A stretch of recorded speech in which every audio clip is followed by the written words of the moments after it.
हाय, hello, नमस्कार सगळ्यांना. वैवाहिक जीवन ह्या सीरीजमधला दुसरा व्हिडिओ आज तुमच्यासाठी खास घेऊन येत आहे. जे मुलं-मुली सध्या ॲक्टिव्हली पार्टनर शोधत आहेत, लग्नासाठी स्थळं बघत आहेत, ज्यांचं लग्नाचं वय झालेलं आहे, अशा मुला-मुलींनी तर हा व्हिडिओ नक्की बघावा आणि त्यांच्या पालकांनी देखील हा व्हिडिओ बघावा. तुमच्या ओळखीत जर असं कोणी असेल, जे लग्नासाठी सध्या तयारी करत आहेत, तर त्यांना देखील हा व्हिडिओ नक्की शेअर करा. ह्या सीरीजमधलाच पहिला व्हिडिओसुद्धा जर तुम्ही नसेल बघितला, तर तो देखील नक्की बघा. आजच्या विषयाकडे येऊया. तर आजचा विषय असा आहे, की वैवाहिक जीवनात लग्नानंतर कशा प्रकारच्या आर्थिक समस्या येतात आणि त्याच्याशी आपण कसं डील करायचं? त्या आर्थिक समस्यांमधून आपण कसं बाहेर यायचं? ठीक आहे. तर फक्त प्रॉब्लेम्सबद्दल बोलणार नाही आहोत, सोल्युशन देखील समजून घेणार आहोत. माझ्या कन्सल्टेशनमध्ये ह्या टॉपिकवरती फायनान्शियल इश्यूज, आर्थिक समस्या ह्या टॉपिकवरती सगळ्यात जास्त कन्सल्टेशन्स येताना दिसतायत. तर तुम्ही बघू शकता, की हा किती मोठा इश्यू आहे.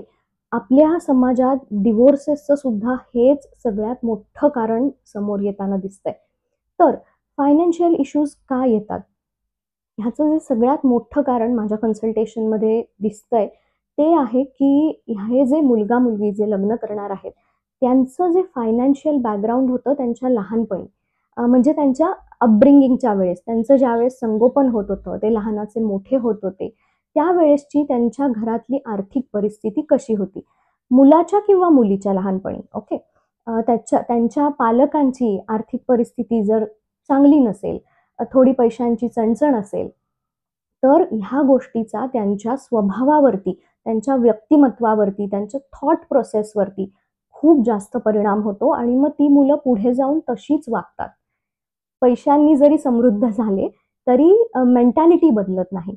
अ, मुलींचे पालक थोडेसे मटेरियलिस्टिक झाल्यामुळे मुलांची आत्ताची जी आर्थिक स्टॅबिलिटी आहे, स्थैर्य आहे किंवा आत्ताचं फॅमिलीचं स्टेटस बघून लग्न करून देतात मुलीचं. पण प्रॉब्लेम पैशांचा नसून हा माइंडसेटचा प्रॉब्लेम आहे, हे कुठेतरी समजून घ्यायला विसरतात. आता हे आणखीन थोडं डिटेलमध्ये जाणून घेऊया. नक्की मी काय बोलतेय, हे थोडंसं समजून घेऊयात. जेव्हा मुलाच्या घरची परिस्थिती, मुलगा जो होणारा नवरा आहे, त्याच्या घरची परिस्थिती लहान असताना थोडीशी म्हणजे घरातली परिस्थिती तितकीशी चांगली नसते, घरात थोडीशी चणचण असते. तर ही मुलं ना 2 टोकाच्या भूमिका घेतात. एकतर अति काटकसरी स्वभाव बनतो या मुलांचा, नाहीतर फार जास्त खर्च करण्याकडे कल जातो. आता हा जो काटकसरी मुलगा आहे, ह्याचं आपण नाव घेऊया रोहन, ठीक आहे. अ, ह्यानी आयुष्यात स्टॅबिलिटी खूप जास्त उशिरा पाहिलेली असते. तर त्याचा जो माइंडसेट आहे ना पैशांचा, तो असा झालेला असतो की फक्त गरजेपुरताच पैसे खर्च करायचे. आनंद, नाविन्य, कम्फर्ट किंवा गिफ्ट्स देण्या-घेण्यावरती अ, छान वाटेल म्हणून ह्या मुलाला, जो रोहन आपण ज्या मुलाचं नाव घेतलंय, ह्याला अजिबात पैसे खर्च करायचे नसतात. आता कसं होतं, ह्याचं जर एखाद्या अशा मुलीशी लग्न आपण करून दिलं किंवा ह्याचं अशा मुलीशी लग्न झालं, की जी वेल टू डू फॅमिलीतनं होती, तितकंसं हंबल बॅकग्राऊंड नव्हतं तिचं. तर तिला हे सगळं बघून खूप शॉक बसतो, की "अरे हा असं का वागतोय? अजिबातच पैसे खर्च करायला तयार नाहीये."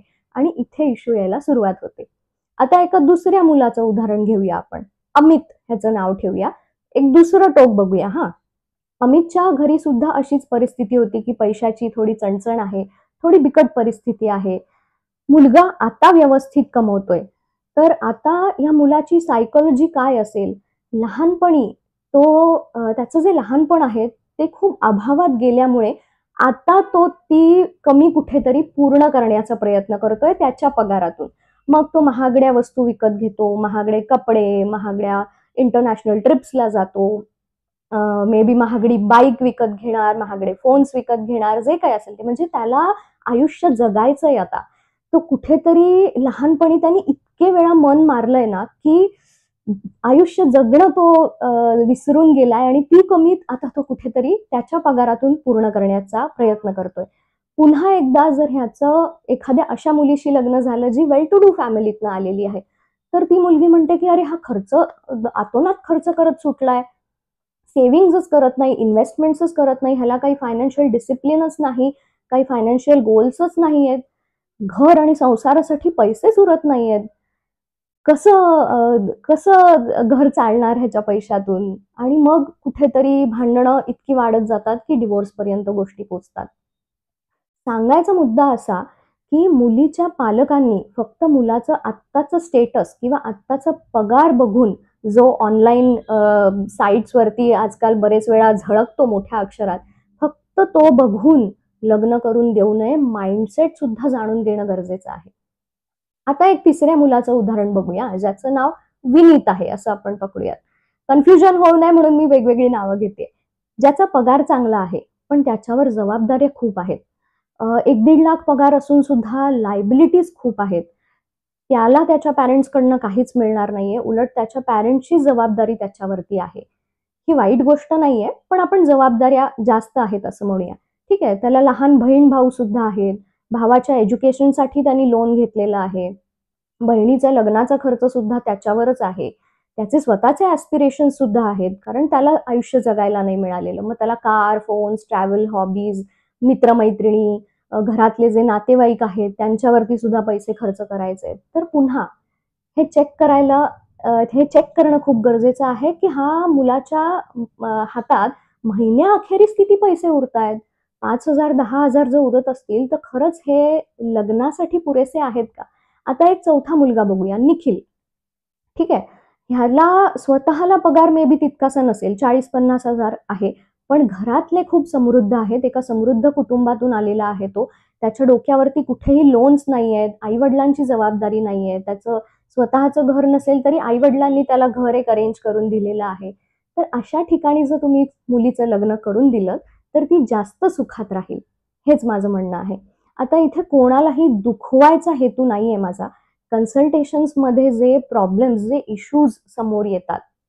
कारण कसं होतं, की मुलीची जर परिस्थिती थोडी बरी असेल ह्या सिच्युएशनमध्ये, तर तिला ॲडजस्ट करणं खूप डिफिकल्ट जातं अशा सिच्युएशनमध्ये. आता ह्याच्या उलटही परिस्थिती असू शकते. मी असं नाही म्हणत, की मुलांचीच परिस्थिती अशी आहे. एक वेगळं उदाहरण घेऊयात, की समजा मुलगा समृद्ध कुटुंबातून आलेला आहे. तो चांगल्या परिस्थितीत वाढलेला आहे.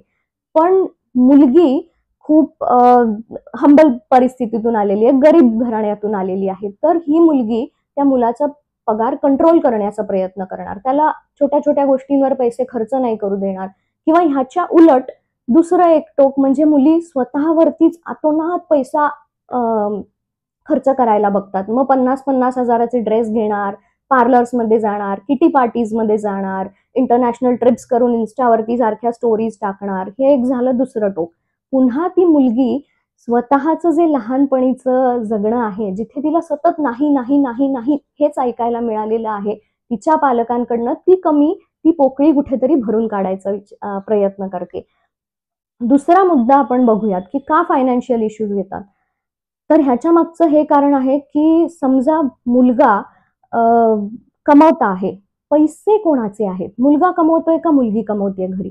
आता मुलाचा जर पगार 1-1.5 लाख असेल, टॅक्स, पी-एफ सगळं कट होऊन त्याच्या हातात 80,000-1,000 उरत असतील. त्यानंतर घरखर्च आहेत, बिल्स आहेत. ह्याच्यात समजा आणखीन काही पैसे जात असतील, 10-15 हजाराच्या त्याच्या इन्व्हेस्टमेंट्स असतील, काही ई-एम-आयज असतील. हे सगळं कट करून त्याच्या हातात दर महिन्याला मे बी 10-15 हजारच उरतायत. ठीक आहे. तर आता ह्या 10-15 हजारात एकतर त्या नवऱ्याचे शौक किंवा त्याच्या ज्या हॉबीज आहेत, त्याच्या इच्छा ज्या आहेत, त्या तो पूर्ण करू शकेल किंवा त्याच्या बायकोच्या इच्छा पूर्ण करू शकेल. असा कुठलाही नवरा तुम्हाला मिळणार नाही या जगात, जो त्याच्या बायकोला डायरेक्ट हे 10-15 हजार देऊन टाकेल आणि म्हणेल, की "जा मजा कर. मी तुला काहीही प्रश्न विचारणार नाही. हे 15,000 तू कुठे खर्च केलेस?" पण मुलींचं नेचर थोडंसं फेमिनाईन असल्यामुळे त्यांना कधी-कधी छोट्या-छोट्या गोष्टींवरती खर्च करायला आवडतो. त्या फार मोठे खर्च नाही करणार, पण सौंदर्यावरती, एखादा ड्रेस घ्यायचा आहे किंवा तिला फॅमिलीसाठी तिच्या काही गिफ्ट्स घ्यायचे आहेत. मुलाच्या फॅमिलीकडच्यांसाठी पण काही गिफ्ट्स घ्यायचे आहेत. घरासाठी एखादा काय छोटासा छानसा टी सेट घ्यायचा आहे, पडदे घ्यायचे आहेत, बेडशीट्स घ्यायच्या आहेत. ह्या सगळ्या गोष्टी ज्या छोट्या-छोट्या मुलींच्या इच्छा असतात ना, की तिच्या घरासाठी, तिच्या संसारासाठी तिला पैसे लागणार आहेत, ते पैसे मग कुठेतरी तिला मिळत नाहीत. आणि प्रॉब्लेम असा होतो ना, की दोघंही जण एका पेजवरती नाहीयेत. नवरा-बायको एखाद्याला खूप जास्त खर्च करायचा असतो तर एखाद्याला कमी खर्च करायचा असतो. आता रिसोर्सेस तर लिमिटेड आहेत. पगार कितपत वाढेल मुलाचा सांगता येत नाही. पगार लिमिटेड आहे. तर ह्याच्यातूनच तुम्हाला जे काही आहे ते करायचं आहे. ठीक आहे. मुलाचा पगार कमवण्याची जी क्षमता आहे ना, ती सुद्धा लिमिटेड आहे हे आपण समजून घेणं खूप गरजेचं आहे. तर नवऱ्याकडून घरात जशी थोडीफार मदत होते किंवा व्हावी अशी जर मुलींची अपेक्षा असेल, की एक 5-10% थोडंफार काय भाजी घेऊन या, मुलांना फिरवून आणा वगैरे ज्या छोट्या-छोट्या गोष्टी असतात, अशा ज्या इच्छा मुलींच्या असतात, की नवऱ्यानी सुद्धा आपल्याला मदत करावी, तर तसंच मुलींनी सुद्धा कुठेतरी थोडासा फायनान्शियल घरात हातभार लावणं खूप गरजेचं आहे. मुलींची साधारण किती पैशाची अपेक्षा असते? तर एक 20,000-25,000 तिला दर महिन्याला मिनिमम लागतात. तर ही जी अमाउंट आहे, ही तरी तिने कमवून आणावी घरात आणि तुम्ही मुली विचार करा ना, तुम्ही इतर वेळेस समानतेबद्दल, एज्युकेशनबद्दल, अपॉर्च्युनिटीजबद्दल इतकं म्हणत असता, की आम्हाला सुद्धा मुलांच्या बरोबरीने कम्पीट करायचंय. तर तुम्ही जे शिकला आहात, तुम्ही जे एज्युकेशन घेतलं आहे, त्याचा तुमच्याच घराला, संसाराला, तुमच्या बाळाला जर फायदा होणार असेल, तर ही चांगलीच गोष्ट आहे ना. आता हाउसवाईफ बनण्याचा जमाना गेला मुलींनो. बाहेर पडा, पैसे कमवा. तेव्हाच तुम्हाला रिअलाईज सुद्धा होईल, की आजच्या जगात पैसे कमवणं हे किती कठीण झालेलं आहे. अक्षरशः लढाईवर जाण्या इतकं कठीण झालेलं आहे आजच्या जगात पैसे कमवणं. नाही लोकांच्या हातातून पैसे सुटत आणि कॉर्पोरेट कंपन्याज तर इतक्या स्ट्रिक्ट झालेल्या आहेत, नाही पैसे देत. तुम्ही जर हाउसवाईफ राहिलात, तुम्ही जर नवऱ्यावरती डिपेंडंट राहिलात, तर तुम्हाला आयुष्यभर पैशांसाठी नवऱ्यासमोर हात पसरावे लागतील आणि मग तुमचा सेल्फ एस्टीम कुठेतरी दुखावला जाईल. कारण तो तुम्हाला सतत ऐकून दाखवणार. तो तुम्हाला फ्रीमध्ये नाही काही गोष्टी घेऊन देणार. तो घेऊच नाही शकत कारण जे त्याच्याकडेच नाही ते तो तुम्हाला कसं देईल? आता आपण सोल्युशन्सकडे येऊयात. तर 3 सोल्युशन्स आहेत. मुलींनो, एक तर तुम्ही कमवायला सुरुवात करा. थोडाफार पगार तरी कमवा. मुलांनो, तुम्हाला हे समजून घेणं गरजेचं आहे, की मुलीच्या ज्या काही छोट्या-मोठ्या इच्छा आहेत, त्या त्या जर तुम्ही पुऱ्या नाही केल्यात, तर आणखीन कोण करणार? आणि मुलीच्या पालकांना एक तिसरं सोल्युशन मला सांगायचंय, की तुम्ही मुलीच्या नावावरती एखादी एस-डब्ल्यू-पी करा, एफ-डी करा, काहीतरी तिच्या नावावरती पैसे टाका, की ज्याच्यातून तिला दर महिन्याला काहीतरी इंटरेस्ट मिळत राहील. ती आर्थिकरित्या नवऱ्यावरती पूर्णपणे अवलंबून राहणार नाही आणि तिचे हे जे काही छोटे-मोठे खर्च आहेत, हे तिला सर्वस्वी नवऱ्याच्या पगारावरती अवलंबून न राहता तिला स्वतःचं काहीतरी करता येईल. मग तिला बिझनेस करायचा असेल तरी त्यासाठी तिला त्याच्यातून भांडवल मिळेल. ती स्वतःचं काहीतरी करू शकेल. अ, तुम्हालाही जर असं लग्नाआधीचं प्री मॅरिटल कन्सल्टेशन किंवा पोस्ट मॅरिटल कन्सल्टेशन करायचं असेल, आर्थिक काही तुम्हाला इश्यूज येत असतील, तर आमचा संपर्क क्रमांक कमेंट्स आणि बायोमध्ये दिलेला आहे. तुम्ही आम्हाला नक्की संपर्क साधू शकता. ह्या ज्या गोष्टी आहेत, आर्थिक हे जे प्रॉब्लेम आहेत, ह्या माझ्या प्री मॅरिटल कन्सल्टेशन्समध्ये अगदी 5 मिनिटात पटकन समोर येतात. कारण कसं आहे, की प्रत्येक मुलगा आणि मुलगी जे लग्नासाठी एकत्र येणार आहेत, त्यांचे जे फायनान्शियल बॅकग्राऊंड्स आहेत, ते अगदी तंतोतंत सारखे असतील असं नाही. असं कधीच घडत नाही. कोणीतरी थोडंसं खाली असतं, कोणीतरी थोडंसं वरती असतं आणि त्यात चुकीचं बरोबर असं काहीच नाहीये. मग आपण काय करतो, की एखाद्याला थोड्याशा अपेक्षा कमी करायला सांगतो. दुसऱ्याला दुसरा जो पार्टनर असेल, त्याला आपण फायनान्शियली थोडंसं स्ट्राँग व्हायला सांगतो. असा एक मधला मार्ग कुठेतरी काढून द्यायला लागतो है ना.